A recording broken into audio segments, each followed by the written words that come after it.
Mister beast जो मशहूर YouTuber और असली अरबपति हैं, पर एक तीखा मुकदमा दायर किया गया है जिसमें आरोप है कि उन्होंने अपनी एक कर्मचारी को मैटरनिटी लीव से लौटने के बाद गलत तरीके से नौकरी से निकाल दिया। उनका आरोप है कि मिस्टर बीस्ट का कार्य वातावरण इतना खराब है कि उन्हें डिलीवरी रूम में प्रसव पीड़ा के दौरान भी काम करने के लिए मजबूर किया गया।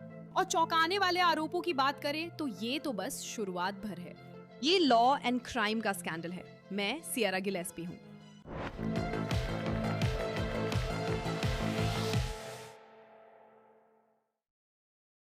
वो शायद दुनिया के सबसे बड़े क्रिएटर हैं, 469 मिलियन फॉलोअर्स, सुपर बोल विज्ञापन, Amazon प्राइम पर reality show, Jimmy mister beast Donaldson, वो लड़का जो क्लिक के लिए प्राइवेट आइलैंड्स दे देता है, जिसने किसी भी किराना स्टोर के ग्राहक को सबसे ज्यादा समय तक स्टोर के अंदर रहने पर लाखों डॉलर्स देने की पेशकश की थी। उनके मुताबिक उन्होंने वो किराना स्टोर भी खरीदा था। लेकिन आज हम उनकी नई करतूत पर बात नहीं कर रहे। नहीं, हम यहाँ और भी गंभीर विषय पर बात करने आए हैं। हम उस संघीय मुकदमे की बात कर रहे हैं जो कुछ ही दिन पहले उस कंटेंट क्रिएटर के खिलाफ दायर किया गया था। इन आरोपों में मिस्टर बीस्ट की जो तस्वीर पेश की गई है, अगर वो सच है तो उनके फैंस ने उन्हें ऐसा पहले कभी नहीं देखा होगा। तो तैयार हो जाइए। एक पूर्व महिला कार्यकारी ने उन पर मुकदमा किया है। आरोप है कि उत्पीड़न की शिकायत के बाद उन्हें पदावनत कर दिया गया। वो ये भी दावा कर रही हैं कि उन्हें प्रसव पीड़ा के दौरान भी काम करने के लिए मजबूर किया गया। और हाँ, उन्होंने इस हैंडबुक का भी जिक्र किया है। उनका कहना है कि कर्मचारियों को ये दी गई थी जिसमें लिखा था, ना का मतलब ना नहीं होता। मिस्टर बीस्ट सब कुछ नकार रहे हैं, लेकिन ये सिर्फ एक दूसरे के खिलाफ दावों का मामला नहीं है। ये 20 से ज्यादा पन्नों की फाइलिंग है। तो ये सब कितना गंभीर है। अगर आप दुनिया के सबसे बड़े इन्फ्लुएंसर को कोर्ट ले जाएं तो क्या होगा? तो चलिए पता करते हैं। मिस्टर बीस्ट के सब्सक्राइबर्स जर्मनी की आबादी से ज्यादा है और वो डिजिटल युग के सबसे सफल क्रिएटर्स में गिने जाते हैं। हाल ही में उन्हें टाइम मैगजीन के सबसे प्रभावशाली लोगों में शामिल किया गया। सालों तक कहानी थी, मिस्टर बीस्ट पागल स्टंट करते, पैसे बांटते और अच्छे इंसान हैं। लेकिन अब एक और कहानी है जो पृष्ठभूमि में धीरे धीरे आकार ले रही थी। 2024 में न्यूयॉर्क टाइम्स ने बताया कि बीस्ट गेम शो के पूर्व प्रतियोगियों ने खतरनाक हालात, भोजन की कमी और चिकित्सकीय उपेक्षा का आरोप लगाते हुए मुकदमा दायर किया। वैसे वो मामला अभी भी लंबित है। अगर आप इस शो से परिचित नहीं हैं, इसमें 1000 लोग शारीरिक चुनौतियों में हिस्सा लेते हैं और जो अंत तक टिकता है उसे $5 मिलियन मिलते हैं। फिर एसोसिएटेड प्रेस के अनुसार आरोप लगे कि एक लंबे समय से सहयोगी ने नाबालिगों के साथ अनुचित संदेश साझा किए। मिस्टर बीस्ट ने अगस्त 2024 में स्टाफ को मेमो भेजकर वादा किया था कि वो ऐसी संस्कृति बनाएंगे जिसमें सभी कर्मचारी सुरक्षित महसूस करें और अच्छा काम कर सकें। अब 22 अप्रैल को नॉर्थ कैरोलिना के ईस्टर्न डिस्ट्रिक्ट में लॉरेन मैव्रोमैटिस नाम की एक महिला ने नया मुकदमा दायर किया जो कहती हैं कि वो पूर्व एग्जीक्यूटिव थी। अब वो उनकी 2 कंपनियों मिस्टर बीस्ट यूट्यूब LLC और गेम चेंजर 247 LLC पर मुकदमा कर रही हैं। शिकायत के मुताबिक वो FMLA उल्लंघन, गलत निकाले जाने और जानबूझकर भावनात्मक कष्ट पहुंचाने के लिए मुकदमा कर रही हैं। लॉरेन ने बताया कि अगस्त 2022 में मिस्टर बीस्ट ने उन्हें इंस्टाग्राम हेड बनाया। कंपनी में पहले साल में ही उन्हें 2 प्रमोशन मिले, पहले हेड ऑफ क्रिएटिव, फिर वर्टिकल्स की COO। अब इसका मतलब था कि वो लगभग 20 लोगों की टीम चला रही थी और हर महीने $5 लाख का बजट संभाल रही थी। वो कहती हैं कि उनके पास एक प्राइवेट ऑफिस भी था। वो सीधे CEO को रिपोर्ट करती थी। शायद वो तरक्की की राह पर थी। लॉरेन के अनुसार वो ऐसी संस्कृति में पहुंची जिसकी किसी ने चेतावनी नहीं दी थी। मुकदमे के मुताबिक मिस्टर बीस्ट के पास ऐसी कोई मानक कर्मचारी पुस्तिका नहीं थी जिसमें बुनियादी नीतियां हों। कंपनी ने इसके बजाय how to succeed in Mister Beast production नामक दस्तावेज वितरित किया। अब कथित तौर पर उस पुस्तिका में ऐसे अनुभाग शामिल थे जैसे लड़कों का बचकाना होना ठीक है, और मैं उद्धृत करती हूँ, फिल्मिंग के दौरान लड़कों को सशक्त बनाने के लिए हर संभव प्रयास करें। मुकदमे में कहा गया कि पुस्तिका में लिखा था, ना का मतलब ना नहीं होता और काम के घंटे मायने नहीं रखते। लॉरेन कहती हैं कि बीस्ट इंडस्ट्रीज में यही माहौल था। लॉरेन के अनुसार ऑफिस में महिलाओं के लिए माहौल जहरीला और अपमानजनक था, जहां शिकायतों को खारिज कर दिया जाता था और बुरे व्यवहार को सही ठहराया जाता था। मुकदमे के अनुसार उत्पीड़न जल्दी शुरू हो गया और ऊपर से आया। लॉरेन कहती हैं कि कंपनी के पूर्व सीईओ जेम्स वॉरेन, जो कि वैसे जिमी डोनाल्डसन के कजिन हैं, ने उन्हें यौन उत्पीड़न का शिकार बनाया। वो कहती हैं कि उन्होंने अपने निजी घर में ऊपर की एक हल्की रोशनी वाले कमरे में जबरदस्ती अकेले में मीटिंग्स की और वो कपड़ों में कैसी लग रही थी इस पर टिप्पणी की। लेकिन मामला इससे भी अजीब हो जाता है।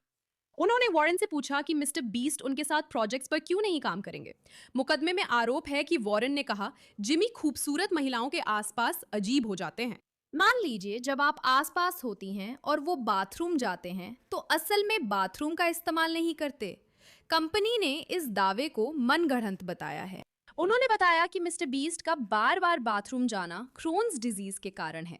उनके पास और भी बातें थीं जिन पर हम आगे चर्चा करेंगे। लॉरेन कहती है कि उस टिप्पणी का उन पर गहरा असर पड़ा। वो बताती हैं कि उन्होंने ढीले कपड़े और बेसबॉल कैप पहनना शुरू किया ताकि उनकी शक्ल सूरत का नौकरी पर असर न हो।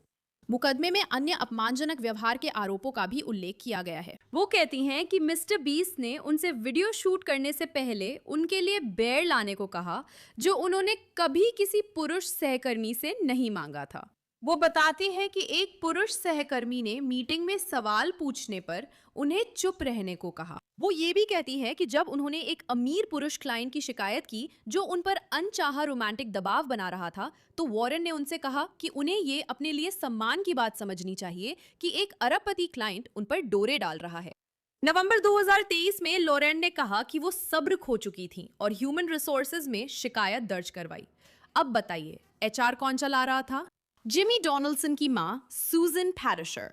मुकदमे में लॉरेन ने अनुचित यौन मुलाकातों, उत्पीड़न और अपमानजनक व्यवहार का उल्लेख किया। उसका कहना है कि पैरिशर ने बताया कि शिकायत की पूरी जांच होगी और वो इसे संभाल लेंगी। लेकिन 2 महीने बाद जनवरी 2024 में जांच के नतीजे आ गए और लॉरेन के अनुसार उसके दावे निराधार पाए गए। 23 जनवरी 2024 को उन्हें कथित तौर पर पदावनत कर स्थानांतरित किया गया। इसका मतलब था कि वो वर्टिकल्स की सीओओ से मर्चेंडाइज डिवीजन की सोशल मीडिया मैनेजर बन गई, जबकि पहले उनके पास निजी कार्यालय, 20 डायरेक्ट रिपोर्ट्स और $500 मिलियन का बजट था। मुकदमे में कहा गया है कि उन्हें घर से काम करने भेजा गया। अब उनके पास ऑफिस नहीं था, वे किसी की देखरेख भी नहीं करती थी और कार्यकारियों से भी कम बात होती थी। शिकायत के अनुसार मिस्टर बीस्ट के कर्मचारी इस डिवीजन को जहां करियर खत्म हो जाते हैं कहते थे। और अगर ये सब पहले से ही चौंकाने वाला नहीं था तो रुकिए, जब तक आप ये नहीं सुनते कि उनके गर्भवती होने पर क्या हुआ। अब हम जनवरी 2025 में हैं। नॉरेन ने अपने सुपरवाइजर को बताया कि वो गर्भवती हैं और अपने बच्चे के जन्म के लिए छुट्टी लेनी होगी। मुकदमे के अनुसार मिस्टर बीस ने family and medical leave act के तहत उनके अधिकारों की लिखित सूचना नहीं दी। कोई पात्रता या निर्धारण सूचना नहीं, कुछ भी नहीं। 31 मार्च 2025 को उन्होंने बच्चे को जन्म दिया। उनका कहना है कि ये डिलीवरी काफी मुश्किल थी और उनके बच्चे को नवजात गहन देखभाल इकाई में कुछ समय बिताना पड़ा। शिकायत के मुताबिक मिस्टर बीस्ट ने उन्हें आराम नहीं करने दिया और पर्यवेक्षक ने डिलीवरी के कुछ दिन बाद ही उत्पाद लॉन्च पर काम करने को कहा। उनका कहना है कि प्रसव के 3 हफ्ते बाद उन्हें एक प्रदर्शनी बूथ पर 10 घंटे खड़े रहने को कहा गया। उन्हें वीडियो शूट के लिए ब्राजील भी भेजा गया। लॉरेन ने एसोसिएटेड प्रेस को इंटरव्यू में बताया, मैं खून बह रहा था और मुझे वहां जाना था। शिकायत के अनुसार वो लेबर और डिलीवरी रूम में रहते हुए भी एक वर्क कॉन्फ्रेंस कॉल पर थी। उनका कहना है कि उन्हें डर था कि अगर उन्होंने काम करने से मना किया तो उनकी नौकरी चली जाएगी। लेकिन दुर्भाग्यवश 6 नवंबर 2025 को एफएमएलए छुट्टी से पूर्णकालिक रूप से लौटने के 3 हफ्ते से भी कम समय बाद लॉरेन के अनुसार मिस्टर बीस ने उन्हें नौकरी से निकाल दिया। मुकदमे के अनुसार उन्हें बताया गया कि उनका पद समाप्त किया जा रहा है, लेकिन साथ ही ये भी कहा गया कि वो जिस पद पर डिमोट की गई थी उसके लिए वो बहुत उच्च स्तर की हैं। लेकिन उन्हें कोई और पद देने के बजाय उनका कहना है कि कंपनी ने उन्हें एक सेवरेंस अग्रीमेंट, सेवा समाप्ति समझौता ऑफर किया। मुकदमे के अनुसार उन्होंने उसके नवजात के मेडिकल कवरेज का इस्तेमाल उसे कानूनी दावों से पीछे हटाने के लिए किया, लेकिन उसने इनकार कर दिया। शिकायत के अनुसार मिस्टर बीस ने उनकी नौकरी छूटने के वक्त सोशल मीडिया कंटेंट मैनेजर की जॉब ओपनिंग पोस्ट की थी। उनका कहना है कि उन्हें ये भूमिका ऑफर या आवेदन करने का मौका नहीं मिला और कंपनी ने 2026 की शुरुआत में ये पद एक पुरुष को दे दिया।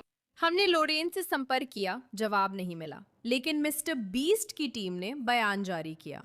बीस्ट इंडस्ट्रीज के प्रवक्ता ने कहा, ये ध्यान बटोरने के लिए की गई शिकायत जानबूझकर की गई गलत बयानी और पूरी तरह झूठे बयानों पर आधारित है और हमारे पास इसे साबित करने के सबूत हैं।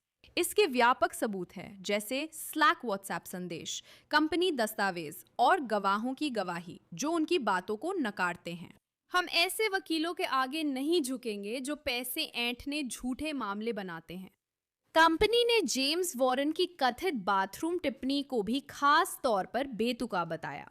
ये एक ऐसा आरोप है जिसे सिर्फ सुर्खियां बटोरने के लिए गढ़ा गया है। ये भी शर्मनाक है कि मुकदमा जिमी की आंखों की बीमारी और क्रोहन रोगों का फायदा उठा रहा है, जिन पर वो खुलकर बोल चुके हैं।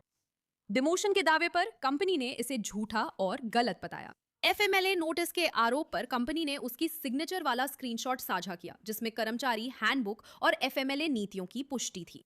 और टर्मिनेशन के बारे में प्रवक्ता ने कहा कि लॉरेन को निकाला नहीं गया था, बल्कि कंपनी में हो रहे पुनर्गठन के दौरान उनका पद अन्य पदों के साथ समाप्त कर दिया गया था। ठीक है, तो हमने आपको पूरे मुकदमे की जानकारी दी और अब मैं थोड़ा और गहराई में जाना चाहती हूँ। इसे एक विशेषज्ञ के साथ विस्तार से समझना चाहती हूँ। तो चलिए उन्हें बुलाते हैं। ये हमारे शो के दोस्त और एम्प्लॉय अटॉर्नी कैमरन डोलन शाह हैं। धन्यवाद कैमरन, हमारे साथ जुड़ने के लिए।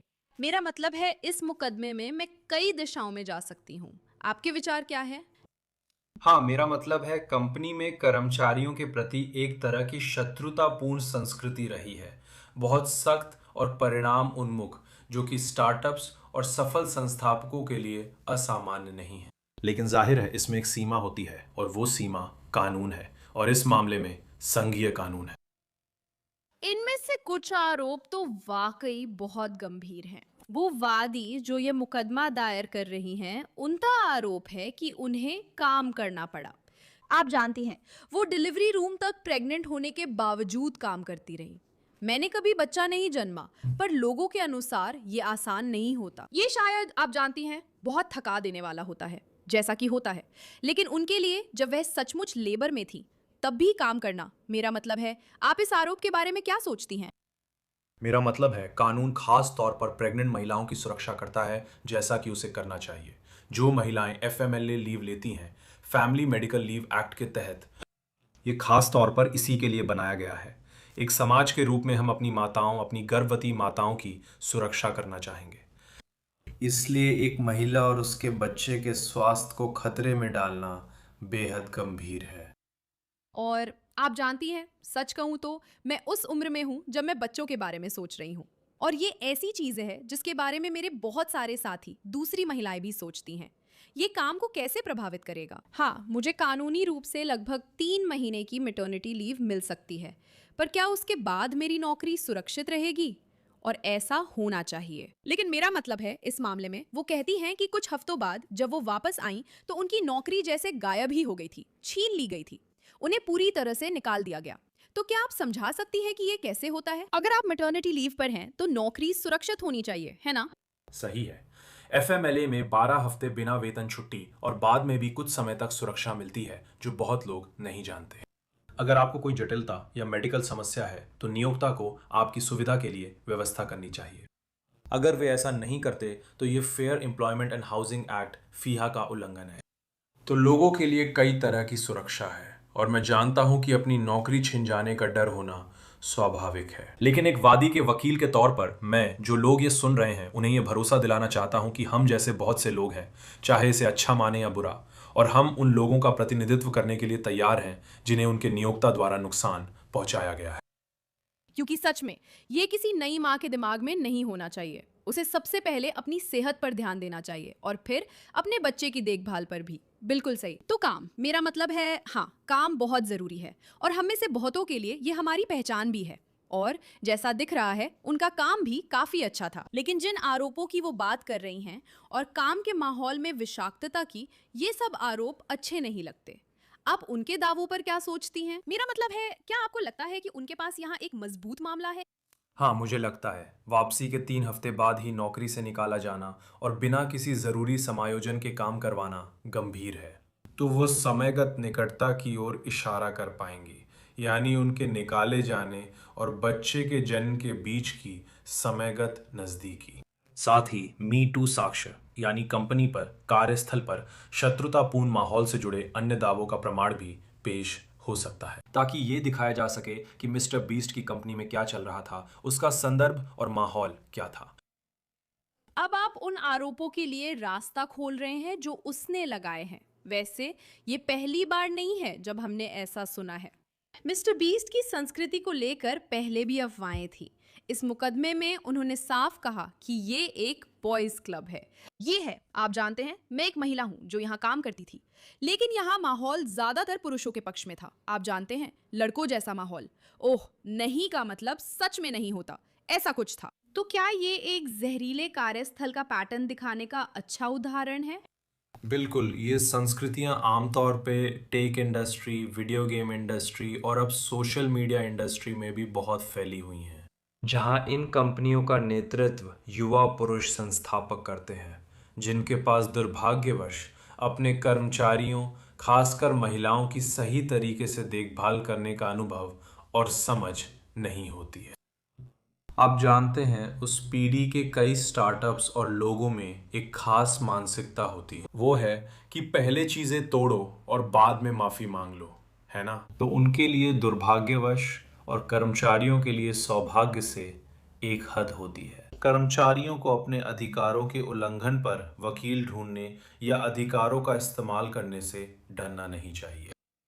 मुझे लगता है कि ये बहुत मुश्किल है, क्योंकि जब आप काम जैसी चीज को इसमें जोड़ते हैं तो बहुत से लोगों के लिए, मेरे लिए भी, ये हमारी पहचान बन जाती है। यही वो चीज है जो हमें करना पसंद है। हमने इसके लिए पढ़ाई की है, हमें ये नौकरी मिली है, ये बहुत अच्छा है। लेकिन अब आप जानते हैं, हमें बिल चुकाने हैं। इस महिला का एक बच्चा है, उसे उसका पालन पोषण करना है, ठीक है? मुझे यहाँ पैसे कमाने हैं, इसलिए अपनी बात कहने में डर लगता है। क्या आपको ऐसी स्थिति अक्सर देखने को मिलती है? हर वक्त मुझे अपने क्लाइंट्स को आश्वस्त करना पड़ता है जो बहुत डरे होते हैं। खुशकिस्मती से कम कैलिफोर्निया में हमारे पास इन कंपनियों के खिलाफ बड़े फैसले और जजमेंट्स हैं। आप जानते हैं, जो उनकी सैलरी के 10 गुना या उससे भी ज़्यादा होते हैं। तो हाँ, ये एक अस्थायी लेकिन गंभीर परेशानी है कि वो इनकम नहीं आ रही, लेकिन अगर आपके पास एक अच्छा वकील है जो आपकी तरफ से केस लड़ रहा है, तो मुमकिन है कि आपको बहुत ज़्यादा मुआवजा और पैसे मिल सकते हैं। यहाँ भी काफी कुछ हो रहा है। मुद्दा है कि उसे नौकरी से नहीं निकालना चाहिए था, खासकर बच्चे को जन्म देने के सिर्फ 2 हफ्ते बाद, जब वो मटर्निटी लीव पर थी। जो कुछ भी आप कह रही हैं, उसके आधार पर ये सब उसके अधिकारों के तहत सुरक्षित था, एक अमेरिकी नागरिक के तौर पर। लेकिन इसके अलावा जो हम बात कर रहे थे, कुछ और बातें जो उसने बताई थी, जैसे कि तथाकथित बॉयज क्लब और जो कथित यौन उत्पीड़न वहां हुआ था। क्या इससे दुर्व्यवहार का पैटर्न स्थापित करने में मदद मिलती है? अगर हम इसमें कुछ यौन बातें भी शामिल करें, जो शायद अनुचित लगती हैं, जिनका हमने आज अपने एपिसोड में जिक्र किया था, क्या इससे उसके पक्ष को मदद मिलती है?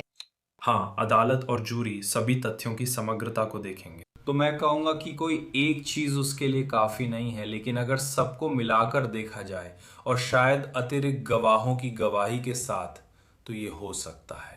और इस मामले में सबसे महत्वपूर्ण बात, जैसा कि हर उत्पीड़न या भेदभाव के मामले में होता है, वादी की विश्वसनीयता बनाम मिस्टर बीस्ट को लोग कितना पसंद या नापसंद करते हैं होगी, और ये फैसला जूरी पर निर्भर करेगा।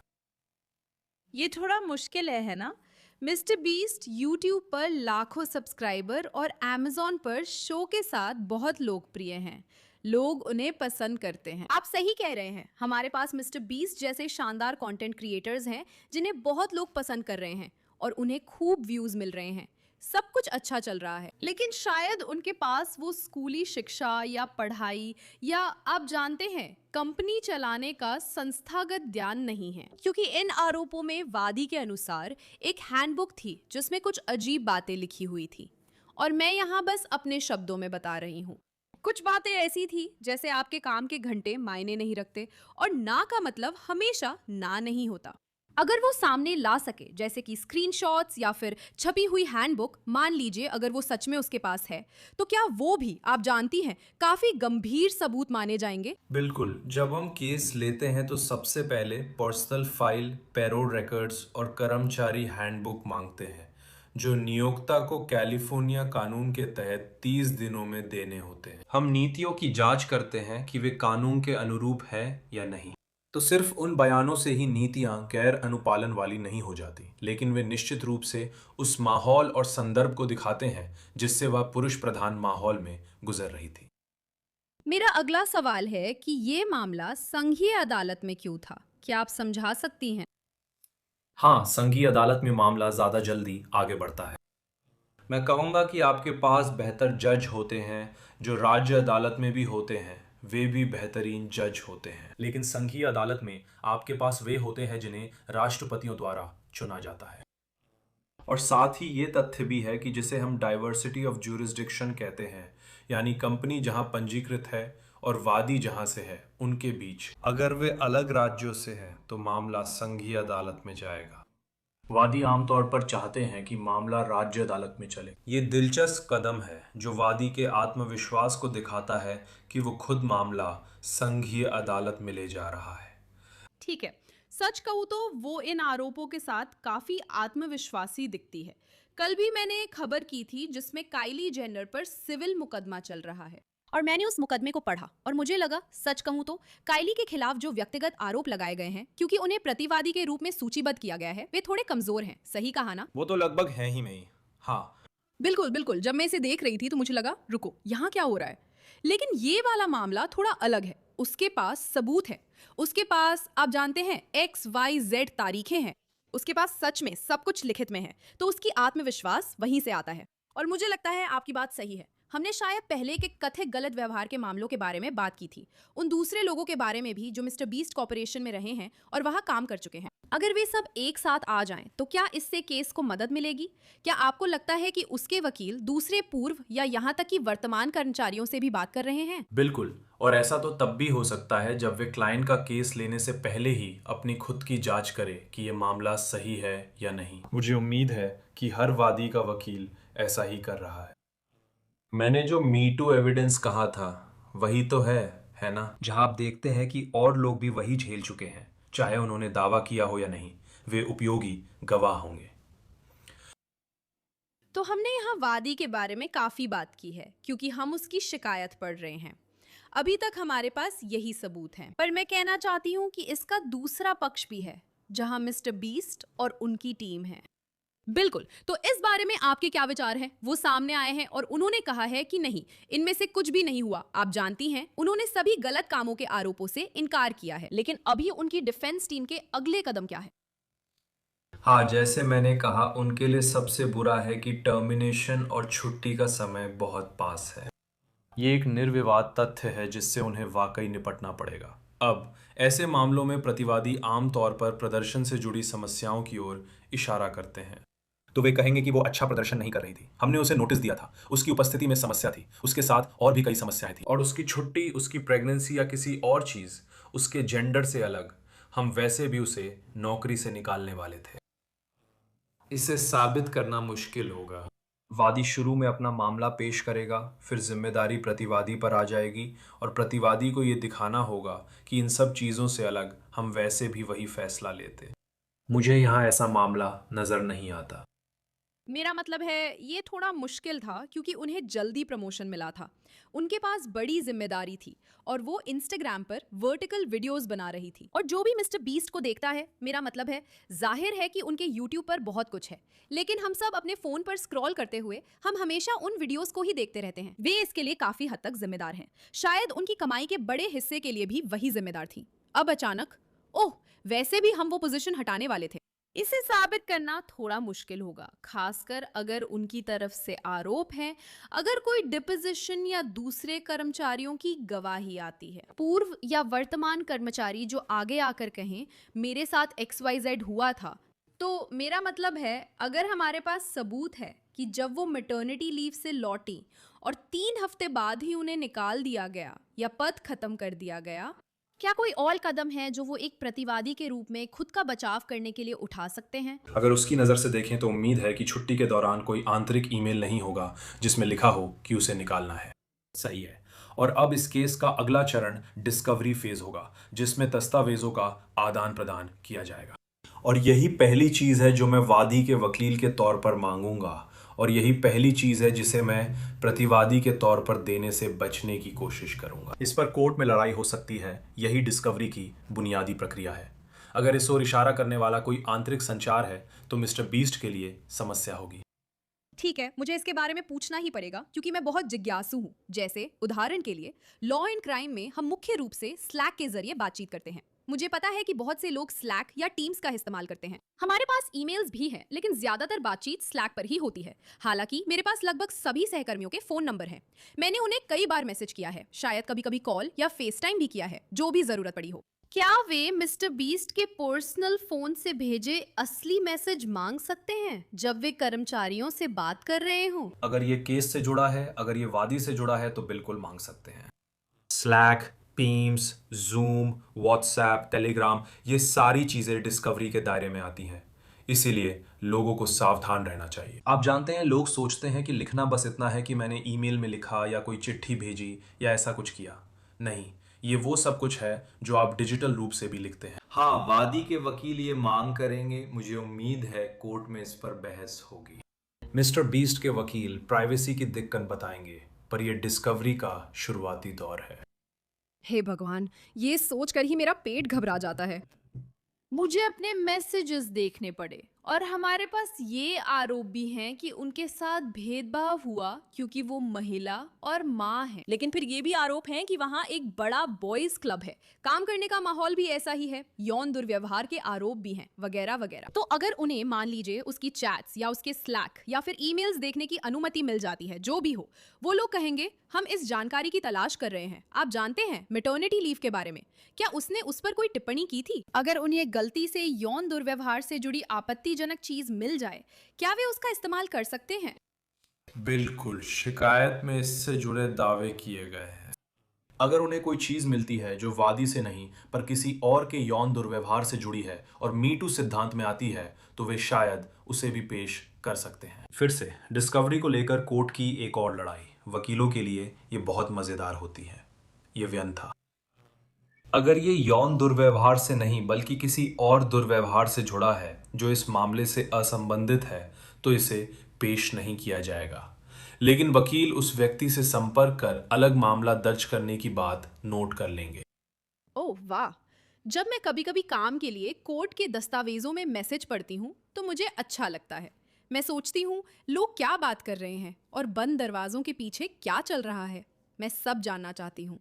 अगर मैं मिस्टर बीस्ट होती तो कहती, दूर रहो, मेरा फोन मत लो, मैं ऐसा नहीं चाहती। अब मेरा आखिरी सवाल है कैमरन, क्योंकि हम इस पर पूरे दिन बात कर सकते हैं। आपने ये कई बार कहा है, हम इस बारे में घंटों घंटों तक बात कर सकते हैं, लेकिन आपने कुछ बार ये कहा है कि आप जानती हैं ये एक कोर्ट की लड़ाई होने वाली है, इसमें बहुत कुछ होने वाला है। अब ये अभी अभी दायर किया गया है। इस मामले की समय सीमा को लेकर आप क्या सोचते हैं? मेरा मतलब है, अगर वो जूरी ट्रायल चाहती हैं, तो क्या उनके लिए बेहतर होगा कि मामला जूरी ट्रायल से पहले ही सुलझा ले ताकि सब खत्म हो जाए? अगर वे मुकदमेबाजी कर रहे हैं तो इसमें कितना समय लगेगा? आपका क्या अनुमान है? हाँ, करीब 90% मामलों का ट्रायल से पहले निपटारा हो जाता है। पूरा मुकदमा ट्रायल तक ले जाना एक बहुत ही अनोखा मामला होता है, यहाँ तक कि जब दो लोग एक दूसरे से बहुत नफरत करते हैं, जो मुकदमेबाजी में अक्सर होता है। इस बात की बहुत अधिक संभावना है कि इसका आखिरकार निपटारा हो जाएगा। ये कल ही सुलझ सकता है, जैसा आपने कैसी के डीडी के खिलाफ मुकदमे में देखा। ये 1 साल या 2 साल में भी सुलझ सकता है। ट्रायल आमतौर पर अगले 1.5 से 2 साल में होता है।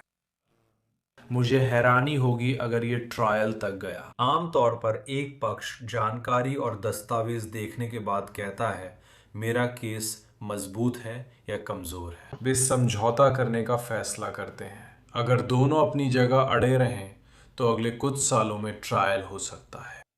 और ये सिर्फ दही बात पर निर्भर करेगा कि कोर्ट में वादी और मिस्टर बीस्ट में से किसे ज्यादा पसंद किया जाता है। मुझे लगता है हमें इंतजार करना होगा और देखना होगा कि क्या होने वाला है। मेरा मतलब है, आपके द्वारा बताए गए आंकड़ों के आधार पर शायद ये ट्रायल तक नहीं पहुंचेगा। हालांकि हमने कुछ मामलों को कोर्ट तक जाते हुए देखा है। आप जानते हैं, ये बहुत अजीब है।